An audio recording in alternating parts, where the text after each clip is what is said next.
Hi there, my name is Seakga Tladi. This is African Disclosure, and this is our program for today. Over the past few weeks, South Africa has found itself at the center of an increasingly tense conversation about migration, border security, and social cohesion. With June 30th becoming a flashpoint for planned anti-immigration protests, thousands of foreign nationals have sought assistance to leave the country voluntarily, while government has stepped up law enforcement and appealed for calm. The debate has raised difficult questions. How should South Africa manage undocumented migration while protecting human rights? How do communities that are struggling with unemployment and poverty, how do they feel heard without allowing their frustration to turn into violence? And beyond South Africa's borders, what responsibility do neighboring countries and regional organizations have in addressing the conditions that drive migration in the first place? So on our show today, we're going to be unpacking these questions through three different perspectives. First, we're going to hear from Abahlali Basemjondolo Secretary General Thapelo Mohapi. Mr. Mohapi argues that migrants are being unfairly blamed for problems that are rooted in poverty and inequality. We're also going to hear from Justice and Constitutional Development Minister Mamoloko Kubai, and she outlines government's coordinated response to managing migration. And then we're going to be hearing from International Relations and Cooperation Minister Ronald Lamola. Minister Lamola explains why South Africa believes regional economic cooperation may be the ultimate key to reducing migration pressures across Southern Africa. So, that's our program for today. It's going to be a fire one. Keep it locked in. My name is Seakga Tladi. Let's get it going.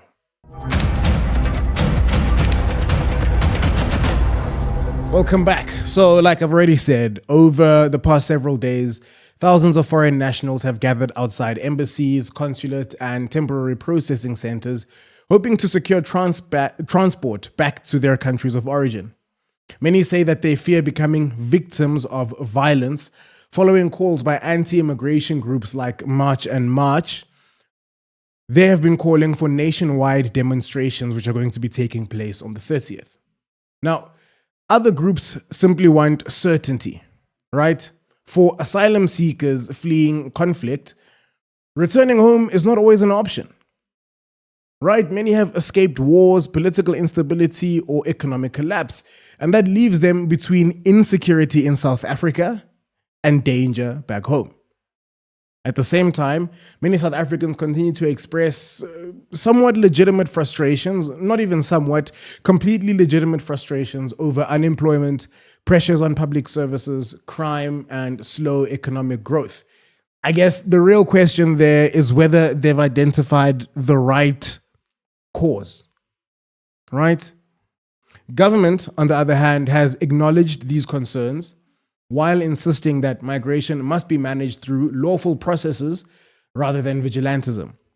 So I had the chance to speak to, or not me, our correspondent here on our show, had the chance to speak to Justice and Constitutional Development Minister Mamoloko Kubai.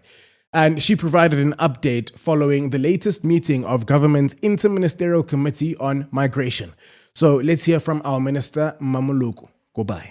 Good afternoon, Minister. Thanks for joining us here on Sputnik Africa. So today you actually convened the meeting of the Interministerial Committee. Can you just give us an update about that? But my main question on this one is, how will government ensure that South African communities feel protected and heard while migration is being managed? Yes, we've been convening the meeting every Friday to look at the implementation of the President's instructions and monitor. And in between, we do visits to sites to check what has been made as progress, where we need to intervene. So there's quite a number of areas that we get in reports on. One, in terms of repatriations of citizens that are requesting to leave the country. We've been managing that, and therefore improvements have been happening. And that's what we announced today, that we'll move the site to Beitbridge so that we can be able to deal with that. Secondly, it's in terms of law enforcement in our workplace that we've been doing, checking in terms of employers who employ illegal immigrants so that they can be able to face the consequences. You'll have seen we've gone to Lindela as well to check the status there, improve on the courts that is there, and ensure that there's capacity. So that is done. Registration of small businesses has continued, led by the Minister of Small Businesses, working together with Seakga and Kokta in the community. So our engagement as well with traditional leaders to be able to bring them on board so that they can be able to deal with, help us with the registration on the ground, but also enforcement on the ground. So there's quite a lot of work that is being done weekly that we monitor. We've got various streams, including legislative reforms. For example, we've got, in order for us to exchange prisoners, those are in our custody and that needs to go out of South Africa, maybe to their country of origin. We're currently finalizing the processing, as President would have announced, of correctional services, the protocol, SADC protocol, so that that can be. The TRN as well, the work is in progress. We're expecting them to implement soon. And we're looking at the gaps in terms of legislation, where there are legislative gaps. We've given the mobile network operators a deadline of the 30th, which is very coincident because that deadline was given early this year for them to be able to register the SIM cards or ensure that the SIM cards are registered properly. That actually we did when we were dealing with organized crime to respond to the issues of kidnappings and all those things. But we then realized that this is also one of the areas that actually, as we did our analysis, that it does come into the migration issue. So there are issues that we would have dealt with in organized crime as JCPS. Now they are also being implemented through the IMC. So that's one of the things that we are doing, a coordinated approach for us to respond to the migration problem. All right, there you have it. Government says that a coordinated approach, this coordinated approach that they're going to be taking in South Africa includes stronger workplace inspections, improved processing at repatriation centers, greater cooperation with municipalities and traditional leaders, legislative reforms, and enhanced border management. It's a lofty goals and it's a lot of promises. A lot of promises. Minister Kuba also highlighted the importance of enforcing immigration laws while strengthening institutions that are responsible for migration management. Right? But while government focuses on administration and enforcement, civil society organizations argue that another equally important challenge must be addressed. Perhaps not even equally important. In my opinion, a more important challenge must be addressed. Because I've said this before. Yes, we can address the administrative problem of migration in South Africa, in Southern Africa, in the world. This is not a new sentiment, right? You see it in the States. You see it in Germany. You see it in Europe. You see people talking about migrants as if migrants are the problem, as if migrants are causing them all the problems that they are legitimately concerned about in their countries. But I always say that that's an administrative issue, and for sure, one that must be addressed.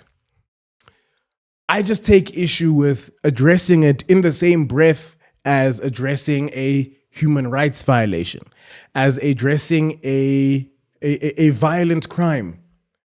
Like, you'll let me know whether you agree with me or not, but are those equivalent issues? The administrative issue of illegal migration and the human rights issue of violence against the migrants.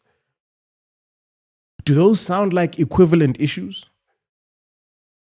So, rightfully so, these civil society organizations are saying that the issue of preventing violence must be at the forefront of our thinking, of our planning. For these organizations that are working directly in informal settlements, the concern is that ordinary migrants are increasingly becoming targets of anger that has much deeper social and economic roots. And that brings me to my next guest on the show today. Our correspondent, Mr. Thabo Makwakwa, our producer on the show, he had this conversation with Thapelo Mohapi. Thapelo Mohapi is the Secretary General of Abahlali Basemjondolo. And for those of you who don't speak Zulu, Abahlali Basemjondolo means shack dwellers, those who dwell in shacks, in informal settlements. And this organization works closely with residents of these informal settlements across South Africa, where both South Africans and migrants often live side by side under similarly difficult conditions. I know this. I've seen one of these informal settlements, and people are living the same. Whether they're South African, whether they're Malawian, whether they're Zimbabwean, they're living under the same difficult conditions. So Mohapi believes that ordinary South Africans are not inherently xenophobic, but instead he argues that politicians often exploit frustrations over these conditions that people live in, these housing shortages, unemployment, failing services.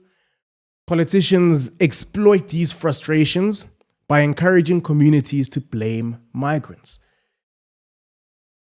They encourage communities to blame migrants rather than addressing the structural problems that are actually causing the problems that affect migrants and South Africans alike. So this is a bit of a longer interview, but I believe this is an important interview that raises many, many good points. So let's listen to this conversation between our producer Thabo Makwakwa and Abahlali Basemjondolo Secretary General Thapelo Mohapi. Good afternoon. Thank you for the opportunity.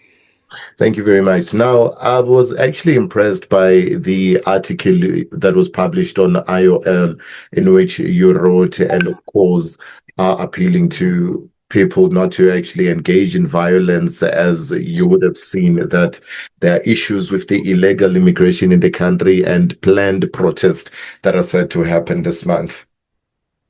So I just thought maybe we could just speak about this afternoon here on this show, because as you work closely with vulnerable informal settlements, what are the early signs of xenophobic mobilization do you see on the ground, and how can communities spot and diffuse them before they escalate? Yes, no, thank you very much.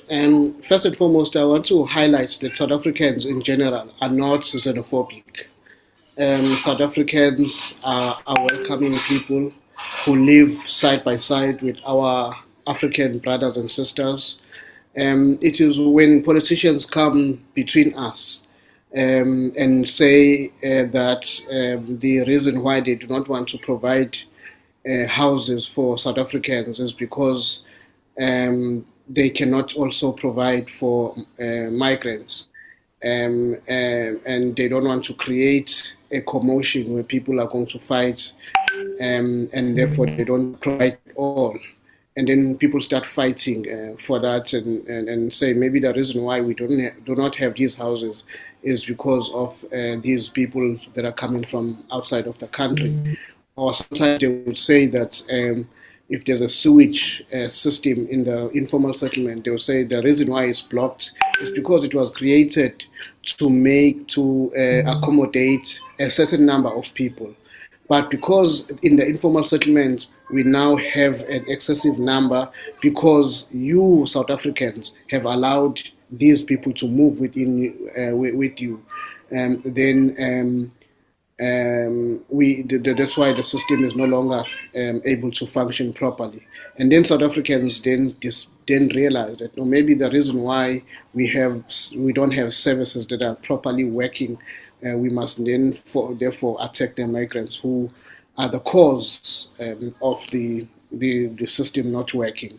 So it is when the politicians who are actually wanting to use the opportunity for electioneering, who actually want to make the poor and marginalized to fight amongst themselves.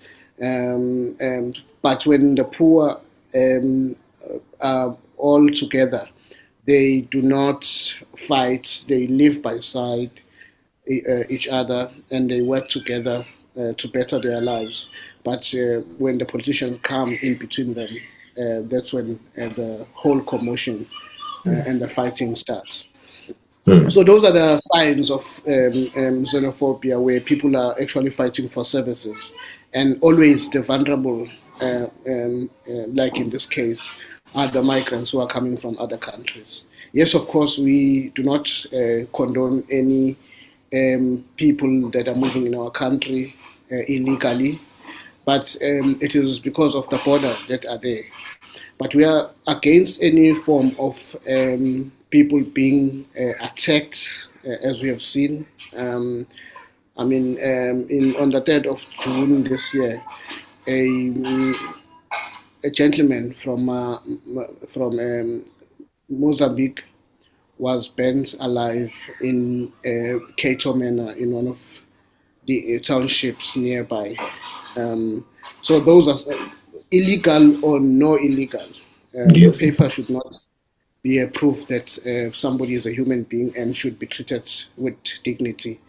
And no life should be taken because somebody is in the country Yeah. unauthorized. Well, it is true that, of course, last we saw, in the early days of June, some of the scenes that were not so pleasant in terms of people being attacked. Now, how can organized movements like Abahlali Basemjondolo build solidarity between shack dwellers, informal traders, and migrants in ways that shift the narrative from outsiders to shared struggles? I mean, for housing, for work, and for dignity, because you would understand that most of these people do come to South Africa to seek for greener pastures. So how can organizations like yours actually ensure that there is this solidarity that is built? Yes, thank you for that. I mean, Abahlali Basemjondolo is a movement that was built on the foundation of respect and dignity. So we believe that every human being should be treated with dignity. We cannot be fighting for dignity from the state, from government, when we do not actually recognize the dignity of others. So we believe, that's why we say that umuntu ngumuntu ngabantu, unyawo alinampumlo. A human being is a human being wherever and whenever they find themselves. A comrade is a comrade wherever they find themselves, and should be treated with that. So that is the fundamental education, that political education that we teach our people, that we did not make these borders ourselves. These borders were created by those who wanted to divide us. And today we are fighting amongst ourselves for borders that we've never created. However, we know that these borders are here now, but what can we do to ensure that those who are responsible, because when people leave their countries, they are here as asylum seekers because of economic reasons from their countries. They are here because of civil wars that are taking place in their countries, and they come to seek refuge in South Africa because South Africa has become the democratic country that it is. We may not be happy with the current situation of the economy, the unemployment that is ever increasing, the poverty that has skyrocketed over the years, the inequalities that continues to grow. However, we are still a democratic country to the African continent. And an example to the African continent, and therefore people come to our country to seek these better opportunities. And we are saying as Abahlali Basemjondolo in our political education that it cannot be that an African brother and sister who is suffering like us is the reason why we are in this situation. Somebody who came to look for work here in South Africa, somebody who's coming to better their lives here in South Africa, cannot be regarded as someone who has created the situation of impoverishment that we are finding ourselves. And therefore, we understand the anger of South Africans, we understand that anger of the poor, of the impoverished, can lead in many directions. But we are saying in this particular case, the anger is misguided, and the anger should be directed to the politicians, to the current administration that has failed many of us through corruption, as we have seen in the Madlanga Commission, and that now has created the government to scapegoat the vulnerable, the poor, and marginalized. We are seeing this in the world, by the way, through the Trump administration. In France, where riots have emerged, where people are blaming migrants, people that are coming in to seek better opportunities. But it is in fact a capital system that has made us to be poor. The inequality that has been created through the neoliberal system that only recognizes profits ahead of a human life is the reason why we are here today. Yeah. The country is rich. There's great wealth in this country. That wealth is not shared equally. We continue to be marginalized. We have seen this in Marikana when people are demanding a living wage. The government of that day gave them bullets, and we lost people in that regard. So we must unite as the poor and the marginalized to fight what makes us poor, what impoverishes us is actually the system that is in place and not the poor African brother and sister who's coming to these bigger cities to actually look for better opportunities, like how we have come to this place. Well, I do agree indeed that all these people they flock into cities looking for greener pastures, opportunities, as particularly in employment. Now, what role should local government, for example, councillors, municipalities play in preventing xenophobic violence?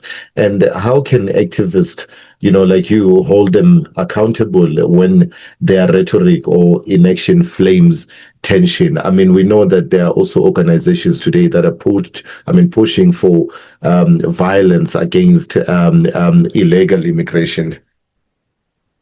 Yes, first and foremost, it is unfortunate. I just came out of a meeting where a ward councillor has gone around with a loud hailer in one of the community and telling that migrants must leave before the 30th and not on the 30th. And now this is a leader in society. This is somebody who's supposed to encourage peace so that people can live in peace and harmony. But it seems like these people are actually not concerned about this. And it is unfortunate that some people are using this moment to fight their own battles in as far as the political climate in this country is concerned. So if the administration of the day is seen as a failure, to them it works to their advantage. But at the end of the day, it is not them who's going to suffer, it is the people on the ground, the poor and marginalized on the ground. So we are seeing this as being used as a tool, the challenges that we are facing in this country as a tool for people to actually, canvas for elections as the elections, local government elections, is drawing closer. And then we are very disappointed at the government of the day because we have seen in the marches that the MKP, the MK party, which is led by the former president, who now blames the government of the day and speaks as if he was never a president of the country for the immigration crisis that we are facing. Now, this is somebody who raises children outside of the country. His children are unable to speak his home language because they were raised and he was looked after in countries like Mozambique, Zambia, and Zimbabwe. And today he is now preaching the word that people must leave the country. So we have seen the right-wing political parties such as the Action SA also encouraging this. We have seen the Inkatha Freedom Party being part of this. So there's a great mobilization from political parties using this moment, Abahambe, as a moment for them to actually get votes for the 4th of November. But it is a very dangerous tactic because on the ground people are responding in violence, killing each other. The worst part is the displaying of Amabuto, AkwaZulu, to actually be used as the arm that is going to actually get rid of migrants. But that goes into an extent of attacking other South Africans who are not necessarily Zulu speaking. So we are seeing this, that after in fact, on the ground, people have already said that after we have dealt with migrants, we will then have to deal with the Sutus and Xhosas and others who are not from KwaZulu. So if we allow it now, that other people may be discriminated and chased away, the next would be the people who speak other languages that are not spoken in KwaZulu-Natal, and those people like myself and others. I'm saying that if we leave this hanging and we are not challenging it now, and we think that this is for illegal migrants, it will then come to us who do not necessarily speak the language that is spoken in KwaZulu-Natal, those who do not have the surnames that are popular in KwaZulu-Natal. What has happened with the Hindus when they attacked the Muslim community in India, what has happened with the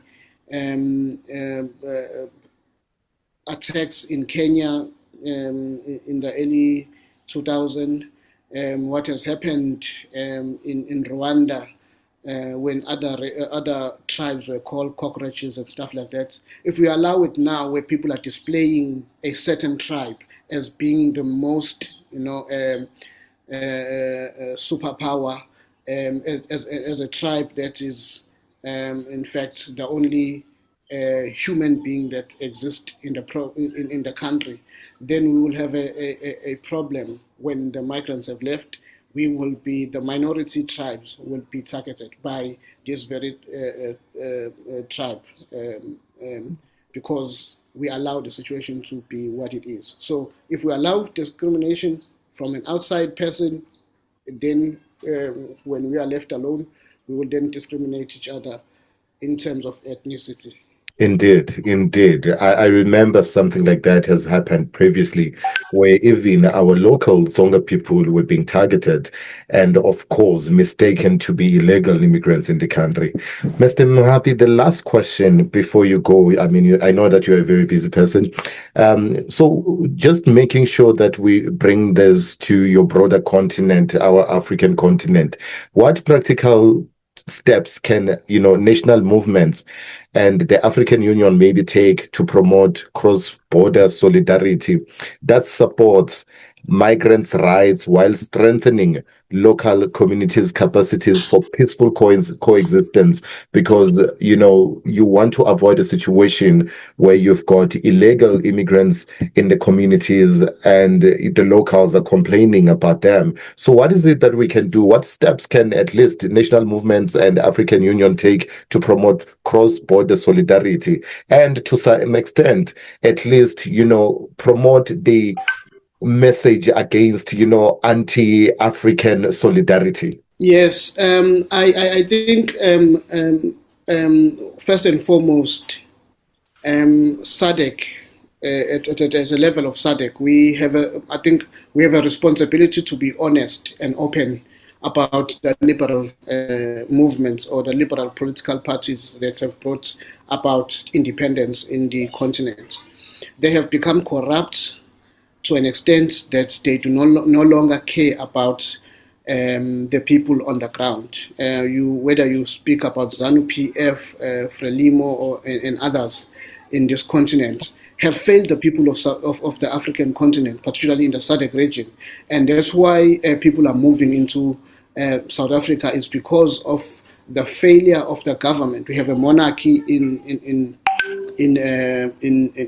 Swaziland, Eswatini, that has been there, and dictatorship, and only caring about the monarchy and spending a lot of money while the people continue to be poor. And when people become poor, they move to other places to seek better opportunities. And I think we need to realistically think about that, and SADC should hold those governments to account, that people should not get away with corruption. Large sums of money in Zimbabwe and elsewhere we have seen have been, misused by the states, and people end up not having any functional economy in these countries, and they move. And that should be a responsibility of SADC to hold those government at the SADC region to ensure that people are not actually moving in one country because that country has better economy than the others. But at the same time, I think we should encourage the spirit of Pan-Africanism in amongst ourselves through political education, so that our people understand the reason that we are coming from. All of us in the African continent, majority of us have been colonized, deprived, our land has been taken, resources have been taken. I mean, we have people from the Democratic Republic of Congo who have started an organization called the Congolese Solidarity Campaign, and theirs is to say, South Africa movements, help us. We want to go back home. No one wants to be away from home. We want to go back home. But if you can help us to stop that civil war, which the West ensures that it's there so that they can steal our resources. Resources in the Democratic Republic of Congo are stolen not only by the French and the US, but also by South African mining companies. And those have left the people in the East DRC to fight amongst themselves, to create guerrillas that are actually killing people in those countries. So we are saying, though, that is the fundamental thing. Let's fight with what makes us poor. And I think let's understand where our African brothers and sisters come from. Many people don't understand why people are here. They think that people have just left their country to come and take their jobs and their economy, whereas in fact there is a fundamental issue that has made them to actually come to our country. So, like the African, like the Democratic Republic of Congo comrades who say we want to go back home, let us help our brothers and sisters go back to their homes so that we one day can visit them in their homes, because once they have their resources at their disposal and they're able to actually benefit from the resources that they have in their countries, then they will have no reason to come to Africa. So we come from a very difficult history, a history of dispossession, a history of violence, and therefore people continue to suffer from that, from those results, and they move to South Africa as a result of that. If we could understand that, then we would know how to treat our brothers and sisters who come from other countries, because there are various reasons why they are here, very difficult reasons. Some did not leave their families, and left their families, in fact, without saying goodbye because of the conditions that they live under. Indeed. Mr. Mahape, thanks so much for that contribution. It really makes a difference. And I'm hoping that all people out there will actually get to see this message and, of course, act accordingly and adhere to the law. Thank you so much for joining us once again on Sputnik Africa. Thank you very much. We are calling for people not to use violence. We are coming from a difficult background. In the 1980s, many people have lost their lives because we had this ethnicity violence that was taking place in KwaZulu-Natal. We still have scars of that. The reason why KwaZulu-Natal continues to be the most violent province is because of that, because we come from a violent a history which we have not dealt with psychologically over the years. And we are saying, therefore, our brothers and sisters in KwaZulu-Natal and elsewhere, progressive movements, unions, and those who stand for humanity, we are saying that we are calling for everyone to actually desist from taking arms and killing another poor black person. Thank you very much. There you have it. Mohapi's comments highlights an important perspective within this national conversation. He argues that migration itself is not the source of South Africa's socio and economic problems. Migration is not the source of South Africa's socio-economic problems. I can't repeat it enough. The real problem is the poverty that's not being caused by migrants. inequality that is not caused by migrants, corruption, which is definitely not caused by migrants, weak governance. Those are the factors that create the conditions that fuel the frustration that people feel. And then the politicians take it and they point it at the migrants, or at least some of them, right? Because it'd be disingenuous for us to paint all of them with the same brush. We've got many leaders in our country who have been saying what you can call the right thing, who have been pointing to the actual problems. But you do have those that have been fanning the flames. And for those ones, is this a way of electioneering? Is this a way of trying to create a problem that, as a political party, you can appear to solve this problem, and that's what gives you the edge come November 4th when we are voting in our elections? Is that a accurate suspicion to have? It's only a suspicion, not an allegation yet, but definitely a suspicion that I have. Another warning, right? Another warning that we get from this interview we've just heard between Mr. Makwakwa and Mr. Mohapi is that once societies begin normalizing discrimination against one group, those divisions can quickly spread to others. It doesn't take long before now we're looking at Shangans and we're saying that, yeah, but are you guys really South African? It's a slippery slope. Or it starts with undocumented migrants, and then it becomes, hey, but these documented migrants as well, what they're doing. And we've already seen that when Jacinta, she was saying that, yeah, there isn't a single war going on in Africa, so what are refugees doing here? That rhetoric is already in the works. It's already starting to spin. And it doesn't take long before it starts as a matter about undocumented migration, and then it becomes a matter of all migration. And I mean, of course, perhaps I can't think of any from the top of my head, but I'm sure if we look it up, then history can offer us several examples of how ethnic and national tensions can escalate into much broader violence when it's left unchecked. You leave this kind of thing alone, and like I said, it's a slippery slope.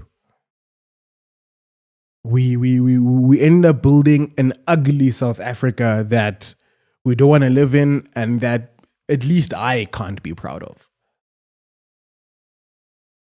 I can't be proud of a South Africa that isolates itself, and not only because of some hoity-toity moral position that I'm taking, but also just because of diplomacy, because of economics. This what we're seeing right now, it does not help our diplomatic position at all. It doesn't help our diplomatic position at all. And then our economic position as well can also be compromised. Because the way the flow of skilled migration goes in Africa, okay, at least according to my mediocre understanding, it seems though people from Africa, when the best and brightest individuals from other African countries, they want to see themselves in South Africa, contributing their skills, contributing their monies, contributing their business acumen, whatever, right? And that's a good thing. That's exactly why Donald Trump wants Afrikaners to come to the United States. I believe that those people know that Afrikaners can build. Afrikaners can build, not just infrastructure. Afrikaners can build institutions. So what do they try to do? They try to take that skill from South Africa and import it that side, which is not when we are doing the same thing, it's only beneficial, right? When the best and brightest minds from Africa want to see themselves in South Africa, that's a good thing for South Africa. That's a good thing for South Africa's economy.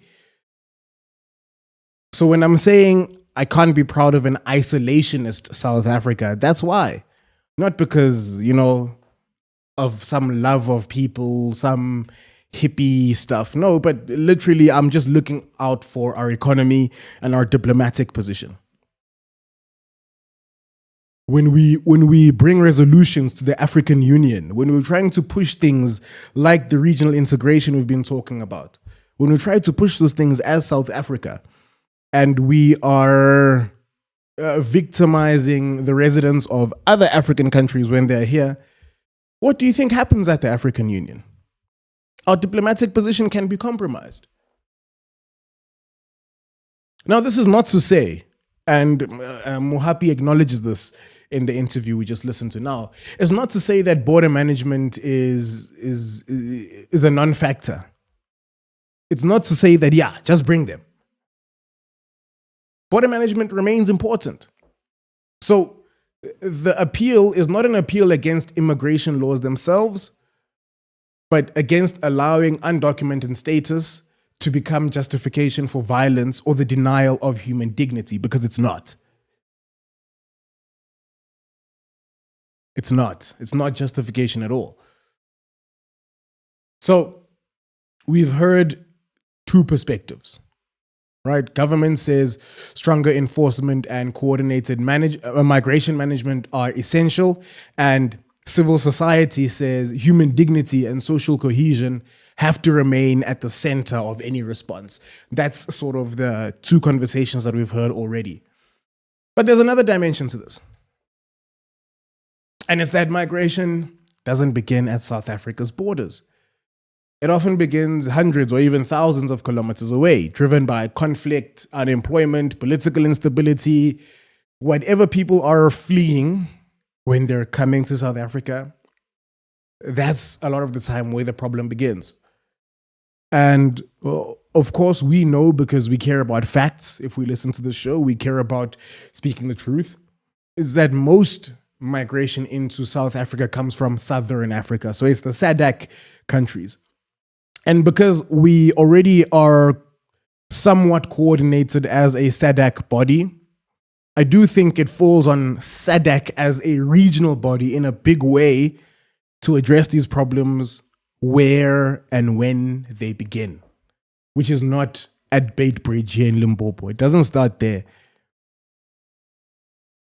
So if those root causes of migration remain unresolved, migration pressures are likely to continue. We saw this in 2008. In 2008, it turned violent. Many were killed. There was a whole hullabaloo, abahambe, they must leave. And it flared up. It seems like some people left. And then what? They come back. Even now, you're seeing thousands of people, trying to get back to their home countries. Yeah, it'll happen for now. It'll seem like it's been effective in terms of just getting them out. I don't think, let's suppose 5,000 people, 5,000 undocumented foreign nationals, they leave the country tomorrow, ne? You're not going to see 5,000 jobs opening in needing to replace those people. That's not going to be the case. So I don't think it'll even have any effect on things like our unemployment rate. I mean, come back. If you're watching this video, come back and hold me accountable. I'm calling it how I see it. I don't think it'll have much of an effect if all of them leave. I don't think it'll have much of an effect on our unemployment rate. I don't think it'll have much of an effect on our rate of poverty. I don't think it'll change much in terms of the frustration that people feel. All that'll happen is that migrants will leave and they'll come back. They'll come back. It's what happened in 2008. It's what happened in 2015 or 16. Whatever.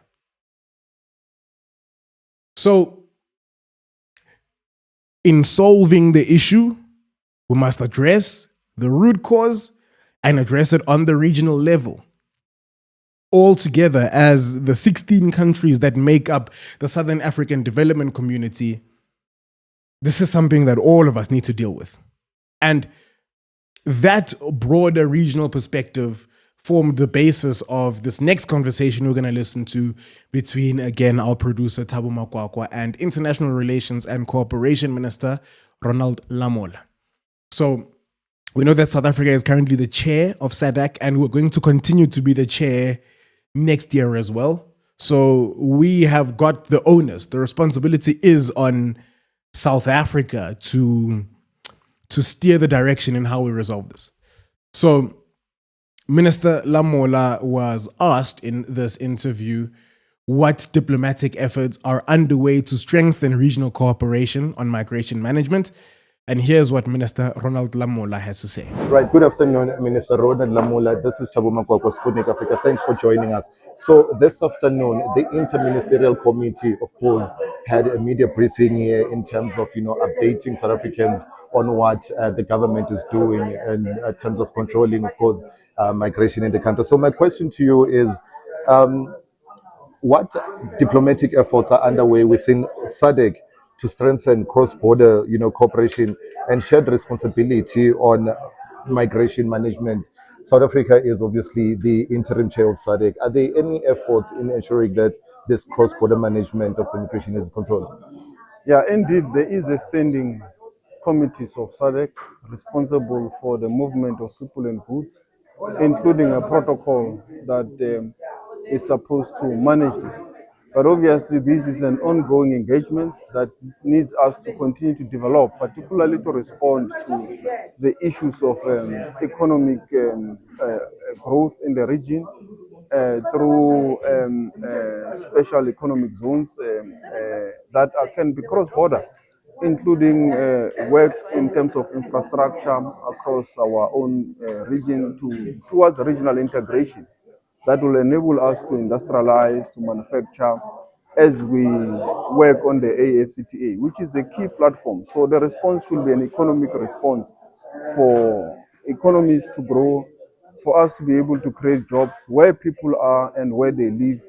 And as people migrate and deal with issues, it will be on the basis of the scarce skills and so forth, because all economies across the globe do need migrants. But the issue is the skill, how you ensure that it moves like that. And now we are dealing with a situation of economy in most parts of the region that needs all of us to work together for that economic regional integration, which will enable us to respond to this. And SADC continues to be that important platform to deal with this matter.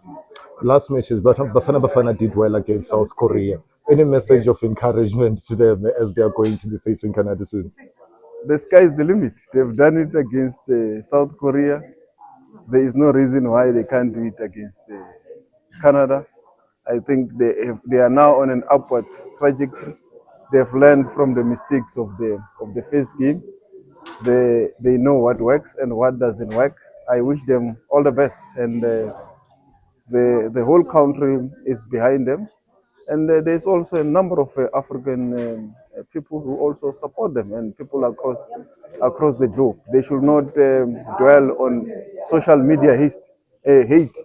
They must dwell on their strength and capability and do. So there we have Minister Lamola arguing that migration cannot be addressed through enforcement alone.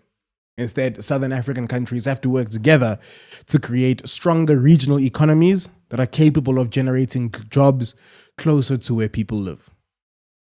He points to regional infrastructure projects, industrialization, cross-border economic zones, and the African Continental Free Trade Area as long-term solutions that could reduce migration that is driven by economic hardships. And fair. I mean, the African Continental Free Trade Area is an excellent idea. Our integration as SADC is also an excellent idea. Provided we actually implement these things, we can't lose. But the problem is that we must implement these things, and now.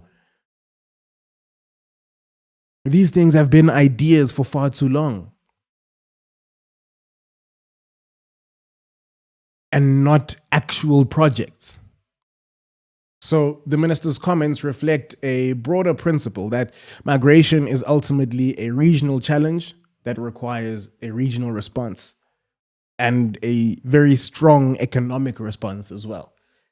Because at the end of the day, I don't think people want to be far from their home, right? Like, if conditions were ideal, I think very few people want to be, at least for a super extended period of time. It's nice to travel. It's nice to even travel and live in another country for a year and a half. But I do think people want to be at home.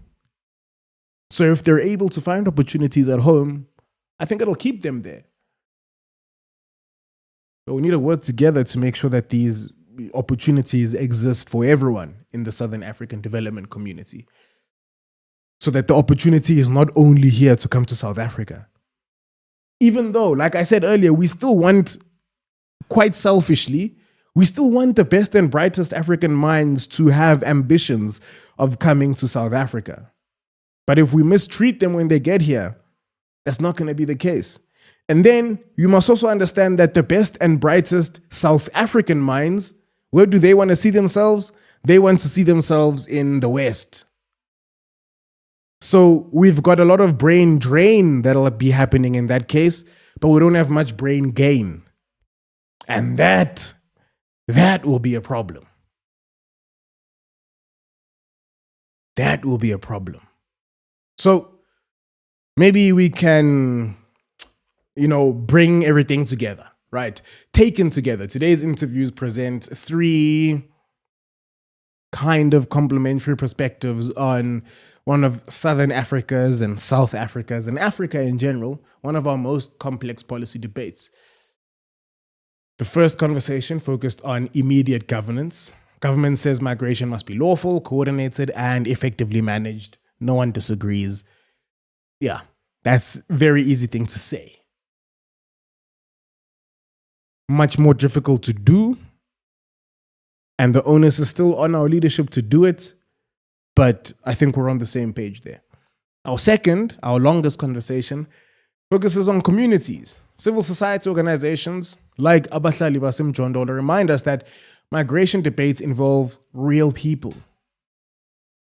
Human beings whose lives are directly affected by both policy decisions and public attitudes. And our last conversation focuses on the future.